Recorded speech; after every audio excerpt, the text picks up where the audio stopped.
This is Farm Next, and I am your host, Sarah Beth Aubrey, the author of Who's Running Your Farm Next?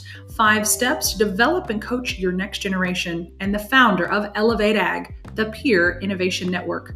This is the podcast where we talk about in agriculture what we don't often want to talk about in agriculture, the people side of the business, the challenges, the joys, and the rewards of working with family and those around us in our communities in agriculture. But we're here to talk about how to make your future successful and how to have the creative conversations that get the job done to get us to the next generation. So now let's start the conversation.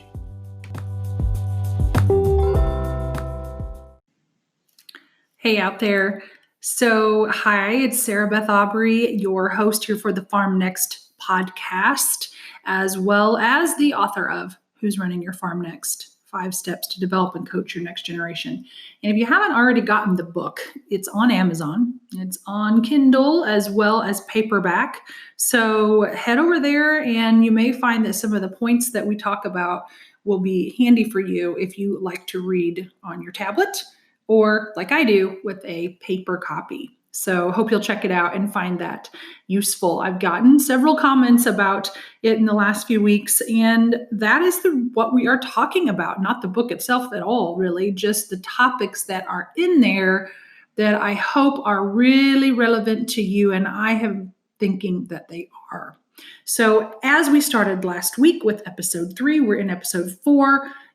It's going to be exciting when that's 44 and 104, and that'll be here before you know it. But here for episode 4, we are continuing the trend that I started last week of covering the 6 fundamental shifts in agriculture that are affecting us all at a very macro, but then all the way down to the micro individual operation level. Yes, we are all affected by these 6 big trends and these shifts that are happening.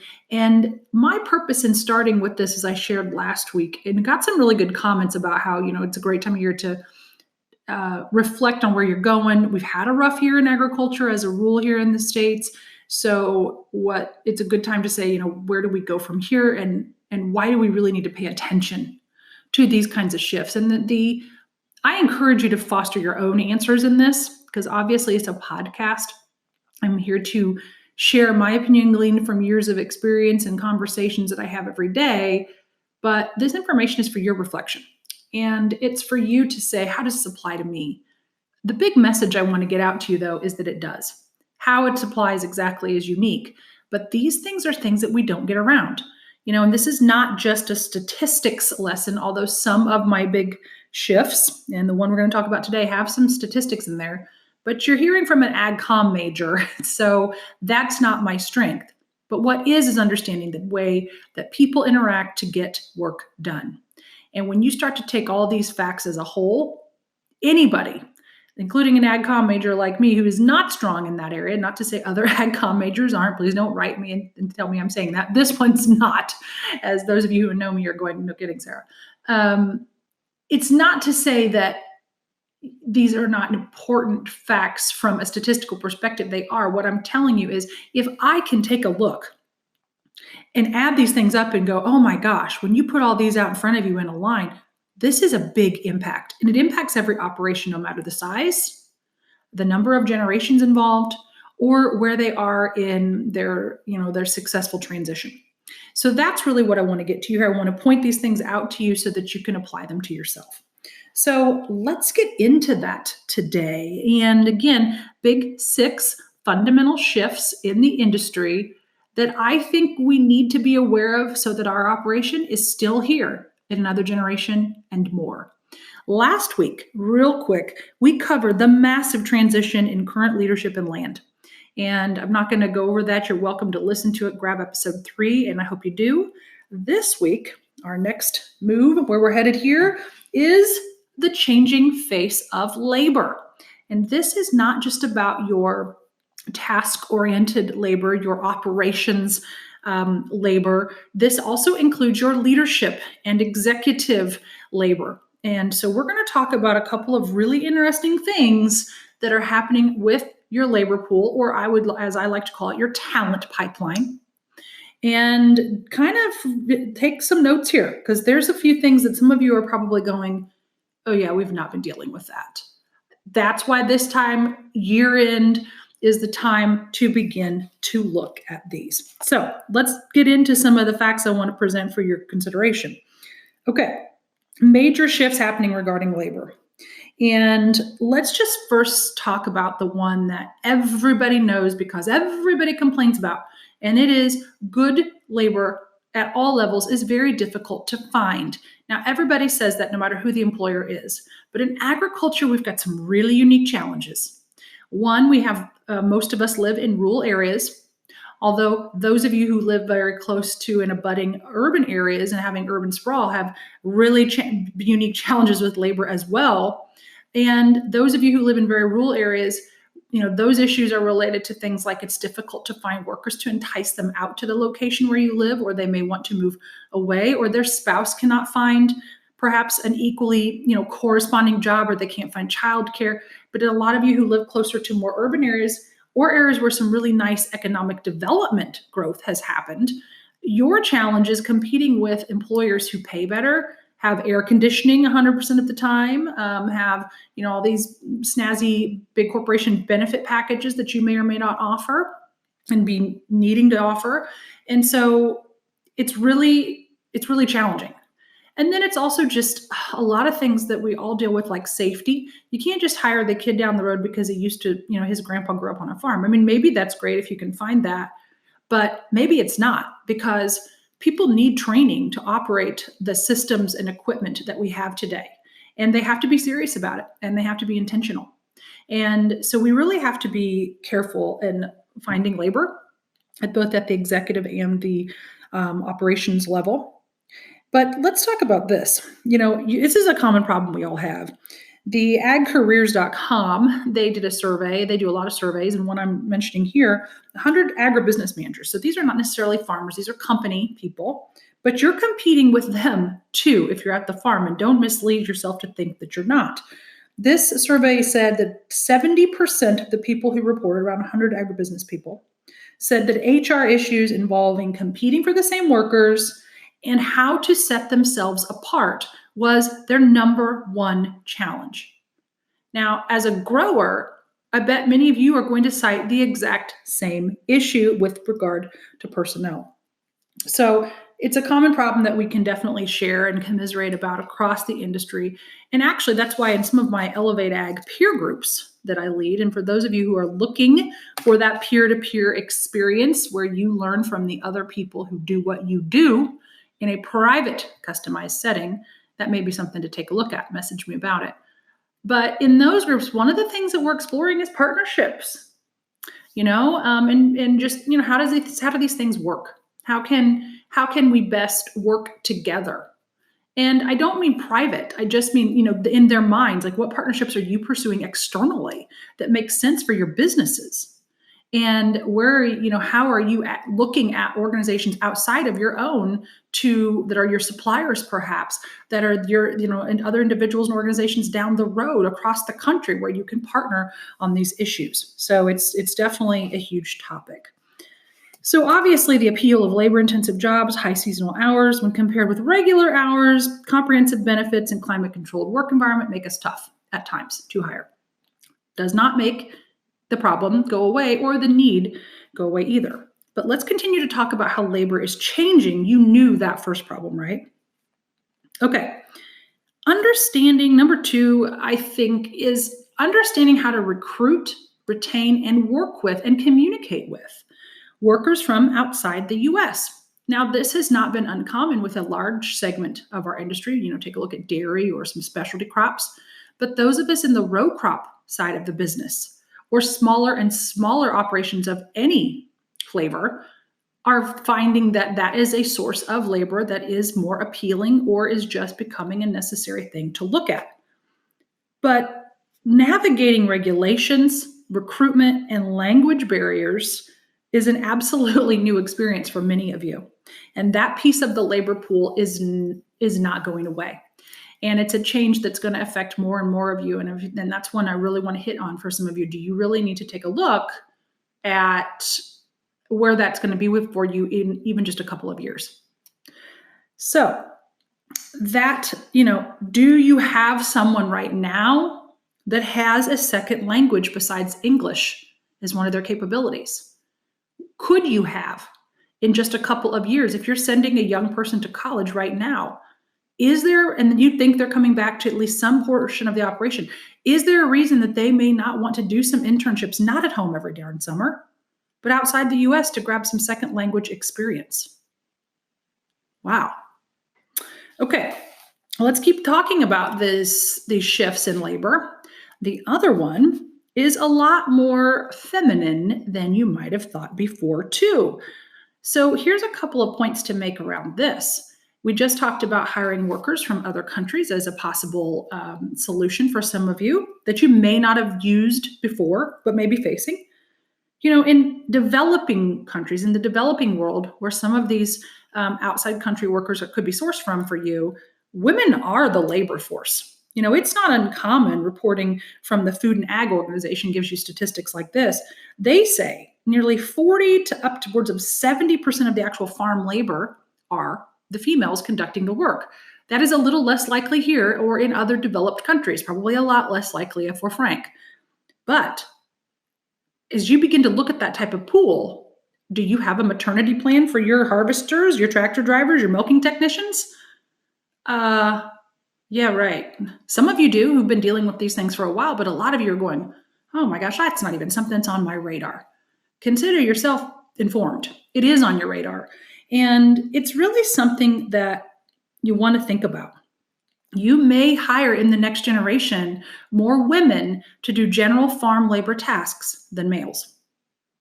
Let's talk a little bit more about the ladies in the biz. So take the general labor pool, it's over here. Now let's go to your professional, your college educated or your trade school educated labor pool, often for your technician type roles, your in-office seats. This pipeline is decidedly more feminine than it has been. And this trend is absolutely skyrocketing, ladies and gentlemen. I mean, I can't tell you the amount of times I've had guys come up to me, and moms too, to be honest, after conferences and say, it's my daughter that's coming back to the farm, not my son, or I don't have sons, but actually I have a daughter. She wants to come back. What do I do? Well, you have the same conversation you would with the guys. Yet, at the same time, some of the changes may need to be made that you haven't thought about before. Think about this. AgCareers.com again, they, again, another one of their surveys, said that 50% of the ones that were surveyed in this particular example said that they had hired a lot more women, these are in professional careers now, than men than the last time they were surveyed. The amount of candidates and the hires had flipped from men to women. Okay, now why? Well, are they more qualified? Maybe. Is it a mandate? I hope not, but for some companies, perhaps. But frankly, I think it's one additional option. There's just more of them out there coming at you for these opportunities, and there's more of them getting degrees. More women earn college degrees than men and have for some time. But now, in agriculture, we earn, and I should say we, I'm a female speaking to you, more women earn college degrees in agricultural majors now than men. That's a big flip. I mean, if you look back, I pulled something from the National Center for Educational Statistics, and this seems like a long time ago for many of us now, 1980. I was just a little girl then. Women were earning around 30% of ag degrees, according to that agency. So 40 years later, less than 40 years later, or around within 40 years, that went to over 50% of college degrees. Purdue University is an example. I live in Indiana, and is a huge example of the amount of college students that are females in agriculture. The balance there is absolutely tipped way over. They even had a session last spring to bring industry leaders together to say, what's going on here? We're happy to have lots of girls in the programs, but where are the guys, and why are they not taking advantage of our programs to the same level? Why are we not closer to parity is a question they raised. So, pretty interesting facts. Do you have some things in place that may make your operation appealing to both people from other countries as well as more females in both the labor and the executive type pipeline? So this is a really interesting fact. And I mean, I'm a good example of this as well. I have interns every year, and I've had 2 interns over the year that were men, and probably of the other 10, they were all female. So that is a very small example, but and that could be generally related to the type of work that I do. But I also think it's just about the type of kids in the ag degrees. It's exciting, but it's also, as the Purdue session brought up last spring, is it surprising or what's going on? Either way, your labor pool's changed, and the face of labor is literally a different face. So what does that mean for us? Well, I think those challenges and those opportunities are going to be unique for all of you. They're very different. I think one of the important things to point out, though, is don't be afraid to make these different hires. That's the comments that I get sometimes at sessions, and I'm just going to be honest with you. I don't think people are saying, my daughter wants to come back, what should I do? They're not saying that to be derogatory or disappointed that it's a daughter and not a son. In fact, usually the dads who share that with me are beaming with pride. They are thrilled. They just didn't know that because their generation, it was not the case. And we have to realize that a lot of times we come from a place of our experience. We all look through our own lens. So if this is going to be a change for your labor pool pipeline, and I suspect it will be for almost everybody in the very short time frame, what do you need to do? And how will you fit more females or those from other countries into your leadership, where that was not something that was likely to happen in the past? So I say it's a great opportunity. I mean, the silver lining, and as I told you last week, with each one of these podcasts on this series about the fundamental shifts in ag, I'm going to present both the challenges and the interesting shift, as well as what I see as a really great silver lining opportunity. And in this one, I think there's a couple great things. One is that really strong businesses of the future that operate in a global marketplace, you live locally and sell globally, they are going to benefit strongly from a variety of viewpoints, education levels, backgrounds, expertise, work styles, genders, you name it. It's going to be a value if your operation looks a little bit more like the customers who are buying from you. And I think those opportunities will allow you to explore different kinds of hires than you've had before. So going forward, at the end of the day, put all that aside. We're here to talk about where's your operation going to be in 2050. I think you need the best hands on deck. Will some of those hands be wearing a size small glove instead of the the large that dad maybe had on the truck dash? Maybe. And that CEO chair may be filled by a female. I don't know. But I think that the opportunities present some really good thoughts to open up some dialogue. It also allows you to take a look at the types of individuals in your community that you might hire differently and in your family. But it will possibly require some changes in how you run your business, how you set up your, things like insurance programs, benefits, possibly housing, school, and you bring more women in, your women are still both, it's interesting confluence, earning more of the degrees, yet still having the primary leadership role in parenting. And then as you get towards, the middle age, they also have the primary role in caregiving for the senior generation who maybe, have gotten elderly and require care. So if you want that hire, if that's the best hire, you'll have to make some concessions. And I welcome your comments about what those of you who are, doing this kind of thing now, how are you doing that? And what are the ways you've been successful? And what are some of the ways that you've flopped? And we all have. So if you're willing to share in the forum, go to Farm Next. And that's kind of one of my big asks for you every day on this podcast that I record it is the conversation continues live real time in the Farm Next Facebook group. So just search Farm Next or message me. Let me know you want in, and we'll obviously quick grab your profile on Facebook and send you an invite. But join that group, because that's where I'd like to hear some of these questions and discussions. If you're willing to share how you have had some changes in leadership, some changes in labor, what the shifts have been like, how you've successfully navigated those, and in the areas where you've kind of gone, we screwed that up, but we rallied, we tried to come up with a new plan, and we did, but here's what we're doing. I mean, I think that would be really valuable to your peers, and that's really what this Farm Next movement is about. Now, for me, as you know, if you've listened to a couple of the shows and been catching me live, I do a live Facebook training on Thursdays. And if you've been watching and following me for a while, you're seeing that I'm here about this. I'm here to deliver the knowledge that I've gained over my experience working with agribusinesses and working at the farm gate, into owning my own business for 15 years. I've owned 3 businesses, sold 2. And those have been both, kind of bricks and mortar, hard business, had a meat business, as well as a service practice. I had a grant business. And it's gleaned experience. And I realized that while I love speaking, and I would love to speak to your organization, please call, I also want to make sure that this message that's so important and so critical in the time that we're in, during this time of fundamental shift, somebody's got to raise the voice and put it out there to many.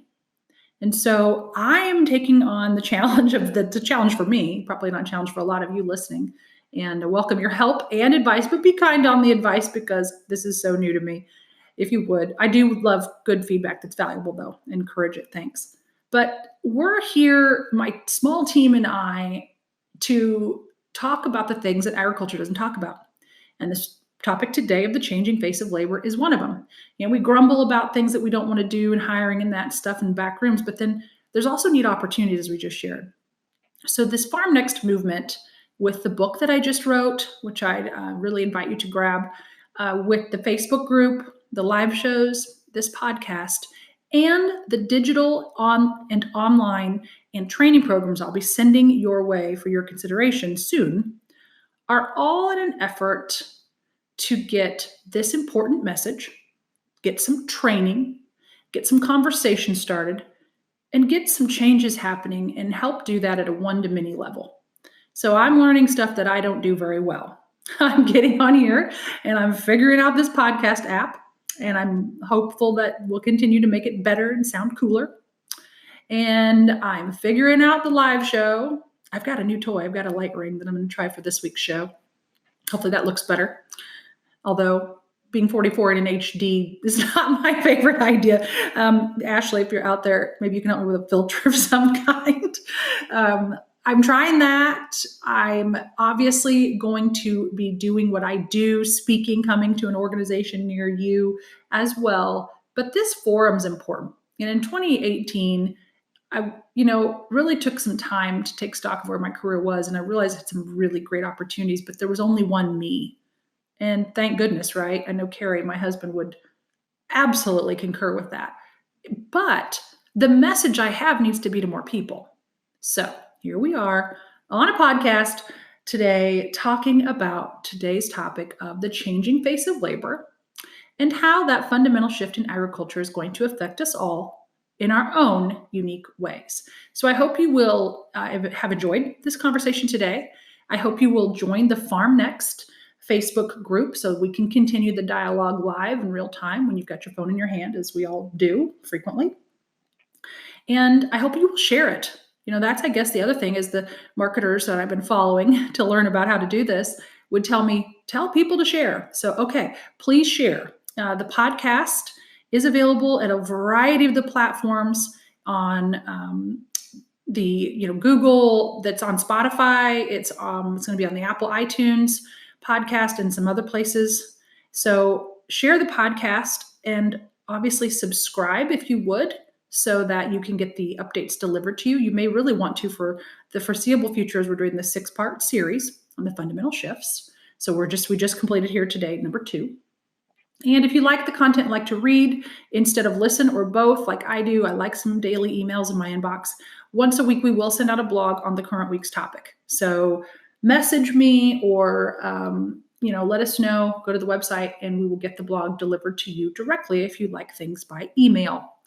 And I think that's it for the promotional items today. So check out the book, Who's Running Your Farm Next, on Amazon.com.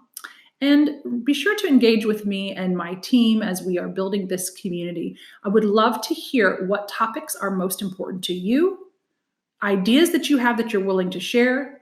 I do plan to have some guests on the show. Would love your ideas for guests that we can have great conversations with. So do send those my way.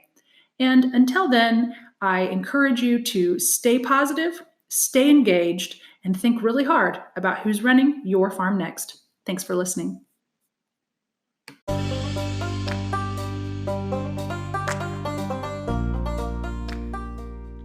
And one last thing before you go for the day, I want to personally invite you to come on over to the Farm Next Facebook community. Why would you join this? Well, this is a community of those of us in agriculture who are interested in developing and coaching the next generation of leaders. It's where things like this podcast, the live show that I do every Thursday with the free training on a topic, get their house. It's where they live. It's where you can always grab the extra versions of those and where you can take advantage of the conversation and the community. We'll also be making you some really interesting offers in that group to take advantage of programs that may benefit you. And they will be exclusive right there in the group. So come on over, look for Farm Next on Facebook and ask to join. I'll see you there.